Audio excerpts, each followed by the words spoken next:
Qu'est-ce qui rend amoureux? Bonjour à toutes et à tous, si vous ne me connaissez pas, je suis Esther Valentin, votre coach spécialisée en vie sentimentale et aujourd'hui je vais aborder avec vous ce qui nous rend, nous en tant qu'êtres humains, amoureux.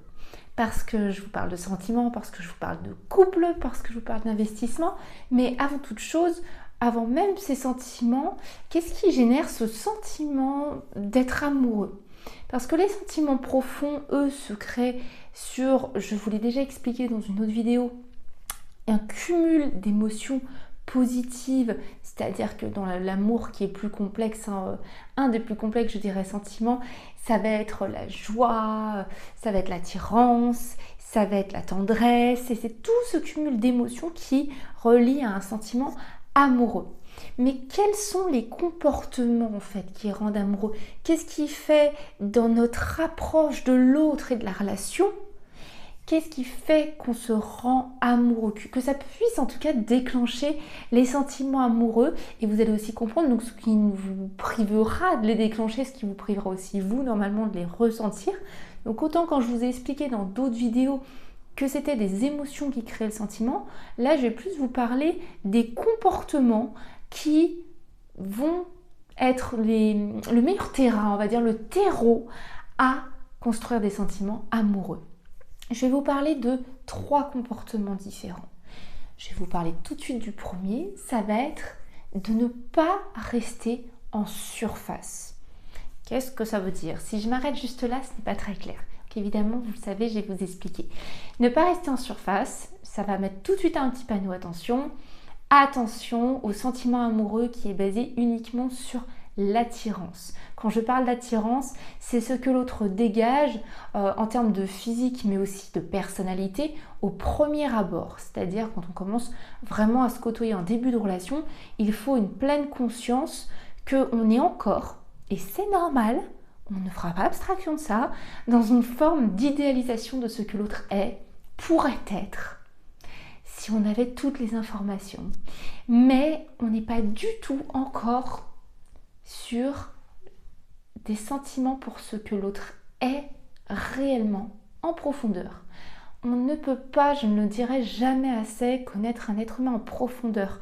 Qu'est-ce que ça vous ferait que je vous dise « Oui, mais c'est bon, moi, en 2 semaines, j'ai fait le tour de vous, je sais exactement tout ce que vous êtes ». Une sorte de dénigrement, enfin vous êtes un être humain tellement, vous êtes l'abondance, vous êtes la complexité, de par votre histoire, vos réactions, vos gestions d'émotions, votre fonctionnement, mais tout ça, on ne va pas l'aborder en quelques questions ou en passant 2-3 activités, mais c'est normal, il faut du temps pour se retrouver dans différentes situations et dans cette répétition, on peut vraiment se dire je sais comment il va réagir, enfin je pense savoir comment l'autre va réagir, je pense commencer à le connaître. Et donc les sentiments amoureux, souvent quand on fait nos grandes déclarations d'amour dans les débuts de relation, on parle là non pas d'amour mais de sentiments amoureux, c'est-à-dire des sentiments sur ce qu'on pense que l'autre est. L'amour, lui, demande beaucoup plus d'investigation et de temps. Mais en tout cas, si vous êtes dans cette forme d'idéalisation qui est très poussé parce que plus vous êtes au début, plus évidemment vous avez un manque d'informations sur l'autre, donc plus c'est votre idéalisation, votre imaginaire qui va le combler, ce manque. Plus vous êtes dans ces débuts, plus vous en êtes à un stade de méconnaissance de l'autre, plus évidemment, vous avez potentiellement des sentiments qui ne sont que sur un idéal et un imaginaire et sur l'attirance que vous ressentez. Donc il va être intéressant de faire un petit pas de recul et de laisser place à découvrir ce que vous ressentez plus profondément. Vous avez le droit de dire je me sens bien, vous avez le droit de dire ça me plaît, j'adore les moments que je partage, ça c'est concret, mais est-ce que j'aime qui il est, est-ce que je le connais assez, il ou elle, je parle de l'autre. Donc vraiment dans le comportement qui va être un comportement sur lequel on tombe amoureux, qu'on développe des vrais sentiments amoureux. Ça va être d'apprendre à connaître l'autre en prenant son temps. Ça invite aussi l'autre personne à le faire. Et on va vraiment créer des connexions profondes sur qui vous êtes réellement et sur qui l'autre est réellement. Et tout ça dans vos différences. Pourquoi je vous ai donné ce conseil et ce comportement? Pourquoi si vous faites une déclaration à une autre personne alors que vous en êtes à un stade où vous n'êtes qu'à l'attirance? Bien le risque c'est quoi? c'est qu'on se repose sur nos acquis de « je l'aime comme ça ». Et qu'on n'est plus du tout dans cette ouverture à connaître l'autre. C'est « moi, je veux te figer comme j'ai une idée de toi ». Donc, une personne qui va avoir un style d'attachement un petit peu sécurisant, je vous fais une parenthèse, hein, les styles d'attachement, je ne les redécris pas, je vous mets directement dans la barre de description un petit e-book sur les styles d'attachement. Vous comprendrez les 3 types d'attachement dont je vous parle. Mais donc, quelqu'un qui va avoir, on va dire, les bonnes bases, qui va avoir une approche de la vie amoureuse plutôt saine, et ça va l'effrayer, il va dire « mais c'est pas moi que t'aimes, là tu me connais pas ». Et au contraire, si vous êtes dans des styles d'attachement un peu insécurisants et que vous êtes à vous faire croire cet amour qui n'est pas en fait l'amour de l'autre, mais je t'aime, j'aime l'image que j'ai de toi, mais je ne cherche pas à créer une connexion profonde, qu'est-ce qui se passe? Vu que je me repose sur mes acquis, vu que je pense t'aimer maintenant, je ne suis pas en train de te découvrir. Donc en fait, finalement, je ne m'intéresse presque pas complètement à toi. Je suis tellement dans l'empressement de t'aimer que je ne suis pas du tout dans l'initiative et l'ouverture d'apprendre à te connaître. Et vice versa, donc je ne prends pas le temps d'être sûre qu'on cherche vraiment à me connaître. Et justement, vous allez voir le deuxième conseil que je vais vous donner, le deuxième comportement qui rend amoureux, ça va être une juste implication. C'est très lié. Quand je vous parle de juste implication, c'est qu'on tombe amoureux par l'investissement qu'on met dans la relation. Et oui, l'investissement qu'on met en tant qu'être humain nous fait nous engager. Quand on s'investit dans un projet, on a le sentiment d'y avoir mis quelque chose de nous. Et dans cet engagement, dans cet investissement, on a envie d'y voir des résultats. Donc, on tombe amoureux aussi de par notre investissement dans une relation. Donc, encore une fois, si on prend toute la place, donc on va partir dans les extrêmes, qu'on veut complètement investir la relation tellement on est dans l'empressement que ça marche, et qu'est-ce qui va se passer? Si vous vous retrouvez à prendre toute la place, à prendre tout l'investissement, ce que vous pourrez retrouver dans d'autres vidéos quand vous dites que vous êtes trop acquis ou trop acquise, eh bien l'autre n'aura pas à être dans cette démarche, tout simplement. Il n'a pas à s'investir, vous avez pris toute la place et vous faites tout. Et donc vous comprenez que si vous enlevez les possibilités d'investissement à l'autre, la place aussi à lui de s'investir, vous lui enlevez aussi ses possibilités de tomber amoureux et de s'impliquer parce que l'engagement et l'investissement grandissant, il y voit vraiment une envie de résultat à vos côtés. Donc un juste équilibre entre donner l'envie à l'autre de s'investir naturellement en ne vous impliquant pas à fond. Quand je dis à fond, c'est j'y vais, je veux obsessionnellement que ça donne un résultat positif. Je veux que ça donne ce que j'ai envie que ça crée, une relation. Par contre, si c'est incompatible, je regarde pas. Je vais forcer les choses, je vais tout donner. Non, fais rien, vas-y, je m'occupe de tout. Ça donne pas envie. Ça ne laisse pas à l'autre le temps de s'investir et de générer donc ces sentiments amoureux. Donc vraiment, l'investissement à fond, quand je dis à fond, c'est vraiment à la mesure du contexte actuel de votre relation. S'il y a 2 mois de relation, vous êtes en train de faire les projets pour dans 10 ans, je t'aime pour toujours, je veux mourir pour toi, je sais qui tu es, je te connais par cœur, viens, faisons des enfants, etc. Vous vous êtes vu 6 fois.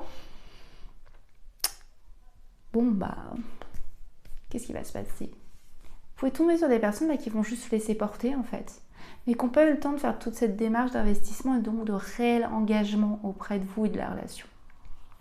Et vice-versa, si vous ne montrez aucun intérêt, l'autre extrême, bien, vous pouvez épuiser une personne, tout simplement, c'est un être humain. Si vous ne renvoyez aucun intérêt à l'investissement de l'autre, n'importe qui va lâcher. Donc, il faut ce juste équilibre selon le contexte. J'évolue en m'investissant pour construire ce que j'ai envie, mais je ne suis pas en train de m'investir à la hauteur de ce que je voudrais du demain, je suis en train de m'investir à la hauteur de ce qui est bien aujourd'hui. Ok ? Et le troisième conseil, le troisième comportement qui nous fait tomber amoureux, ça va être très simple, pas de pression. Mais je vais expliquer. Quand je dis pas de pression, c'est que on n'est pas dans la pression, mais je ne parle pas que de verbal, on n'est pas non plus dans la pression en fait du résultat. La pression, c'est pas uniquement dans les mots, de dire allez, je voudrais qu'on se voit plus, allez, je voudrais... Vous allez le voir dans le comportement. vous allez le voir dans toute une attitude. Vous allez le voir parce que, comme je vous l'ai dit, ces 3 comportements sont très liés.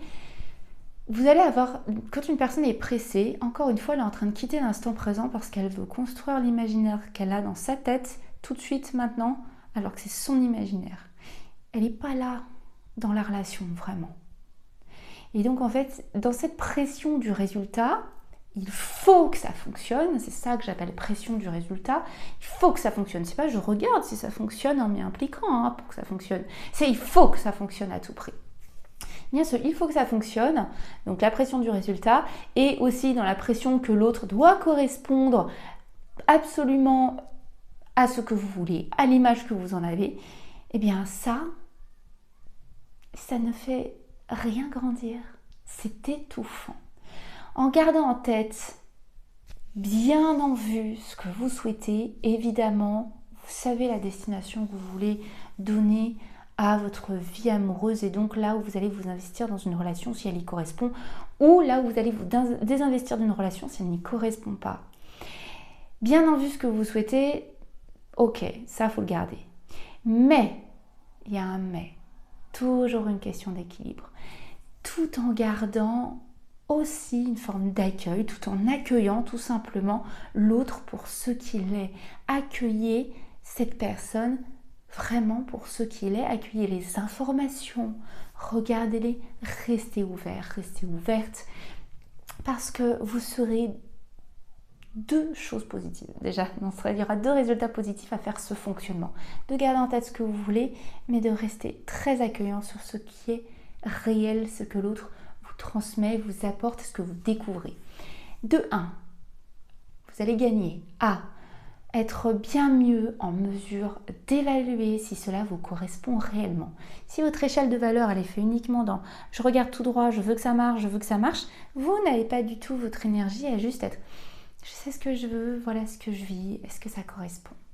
Notre échelle de valeur, de mesure des choses et des situations n'est faite que si on trouve cet équilibre entre qu'est-ce que je veux, qu'est-ce qui existe. Est-ce que ça me convient? Est-ce que ça ne me convient pas? Et deuxièmement, vous y gagnez à être beaucoup moins dans les complications. Mais plutôt dans cet accueil qui est finalement toute une expression de votre estime de vous. Et cette estime de vous qui est tellement plus attirante et qui donnera clairement envie de se projeter avec vous plutôt qu'une personne qui va être sous le coup de la pression. Parce qu'en fait, la pression, c'est quoi?